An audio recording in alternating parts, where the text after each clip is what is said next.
first manual muscle test I will be showing you is for the middle deltoid. So the middle deltoid is going to originate on the acromion process, and it's going to insert on the deltoid tuberosity. The main action that it does or completes is abduction or abduction, which occurs in the frontal plane. So in order to complete this test, you're going to go ahead and have your patient sit in a neutral position, and you're going to go ahead and ask them to abduct their arm. Do that, make sure it's flexed. So you want their arm abducted 90 degrees, also in their elbow in 90 degrees of flexion. So she was able to do that against gravity with no problem, so she went ahead and did 3. Now you're going to place one hand on the shoulder for stabilization, and one hand just proximal to the elbow, and you're going to go ahead and push downwards. So go ahead and resist my downward force. You're going to push upward. Okay. Go ahead and give that a 4-. Alright, the second manual muscle test I'm going to go ahead and be showing you is for the gastrocnemius.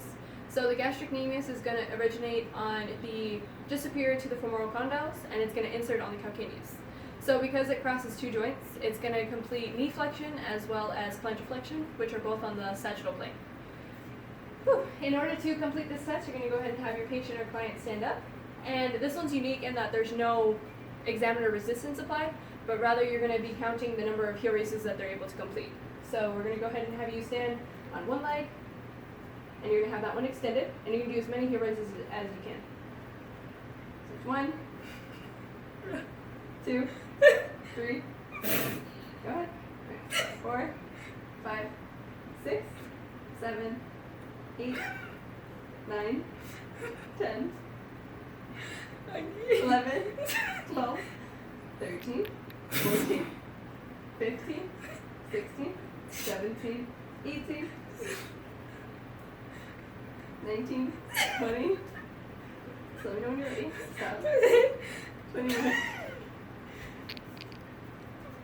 22, there, 22. Okay, so since she was only able to complete 22, I'll go ahead and give it the score 4, because 3 would be 0 to 9, excuse me, it would be 0 to 9, 4 would be 10 to 24, and then a 5 would be 25 and up. Thank you. Okay, the last manual muscle test that I will be completing is for the spine, and we're going to be evaluating the rectus femoris. Excuse me, the rectus abdominis. Yeah, the rectus abdominis.